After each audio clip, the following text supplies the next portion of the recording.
দুর্নীতির অভিযোগ তোলা আক্তার আলীকে দুর্নীতির অভিযোগে সাসপেন্ড করল স্বাস্থ্য দপ্তর। আরজিকর মেডিকেলে ডেপুটি সুপার থাকাকালীন দুর্নীতির অভিযোগ করেন এই আক্তার আলী। ইস্তফা গ্রহণ না করে আক্তার আলীকে সাসপেন্ড করল স্বাস্থ্য দপ্তর।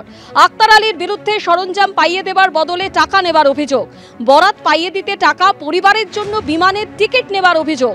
দুটি সংস্থা থেকে একাধিকবার বিমানের টিকিট কাটিয়েছেন আক্তার আলী। একটি সংস্থা থেকে স্ত্রীর অ্যাকাউন্টে 50,000 নিয়েছেন আক্তার। চতুর্থ আরেকটি সংস্থা থেকে 2,39,000 টাকা নেবার অভিযোগ। 4 কোটি 14 লক্ষের বরাত পাইয়ে দিতে ঘুষ নেবার অভিযোগ। একের পর এক দুর্নীতির অভিযোগে আক্তার আলী সাসপেন্ড। বর্তমানে কালিয়াগঞ্জ হাসপাতালে ডেপুটি সুপার আক্তার আলী।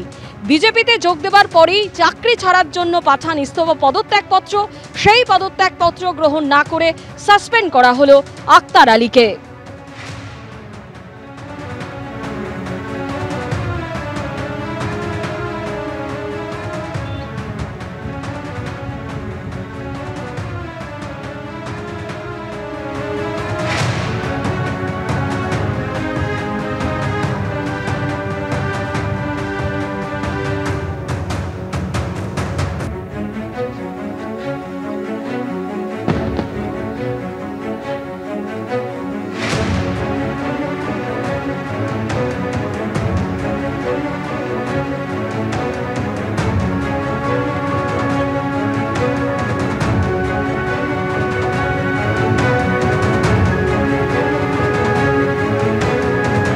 দুর্নীতির অভিযোগ তোলা আক্তার আলীকে দুর্নীতির অভিযোগে সাসপেন্ড করা হলো আরজিকর মেডিকেলের ডেপুটি সুপার থাকাকালীন।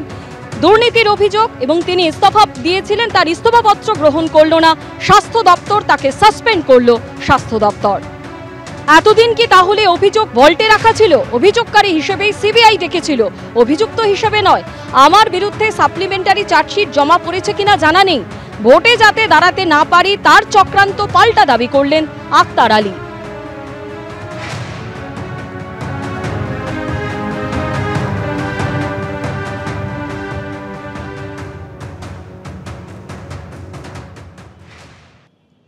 আমি কোনো সিবিআইয়ের তরফ থেকে এরকম কোনো চার্জশিট দেখিনি।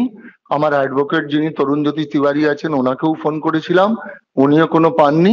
স্বাস্থ্য দপ্তর কোথা থেকে কি কথা বলছে এটা পুরো অবাস্তব কথা। 23 আগস্টে যেটা আমি কেস ফাইল করেছিলাম ওই কেসেই ফাইল নাম্বার আছে, ওই কেস নাম্বারটাই আছে। তো ওটা তো এখনো চলছে, কেসটা তো শেষ হয়নি।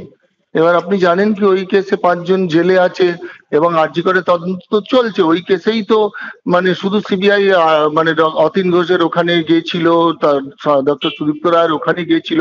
ইনভেস্টিগেশন তো সিবিআই করছে, যে ইনভেস্টিগেশন করছে না তা নয়। প্লেনেন্ট হিসাবে আমি বহুবার গিয়েছি, আমাকে সিবিআই সবসময় যা ইন্টারোগেশন আমার কাছ থেকে যা জানতে চাই আমি দিয়েছি। আমার কাছ থেকে আমার সমস্ত আমার পরিবারের ডিটেল, ব্যাংক অ্যাকাউন্ট থেকে আরম্ভ করে পাসপোর্ট নাম্বার, যেটা মানে অটোমেটিক্যালি যেগুলো ওদের দরকার হয় না সেগুলো আমি দিয়ে। আর আমি তো কোনো নোটিফিকেশন বা সমনও পাইনি সিবিআই এর কাছ থেকে। এখানে সিবিআই এর কেস নাম্বার উল্লেখ করা হচ্ছে। হ্যাঁ, তো ওইটাই তো আরজিকরের দুর্নীতির তদন্ত করছে। তো সেই আরজিকরের দুর্নীতির তদন্ত থেকে সিবিআই আপনাকে অভিযুক্ত হিসেবে কখনো জিজ্ঞাসাবাদ করেছে? না না না না না না।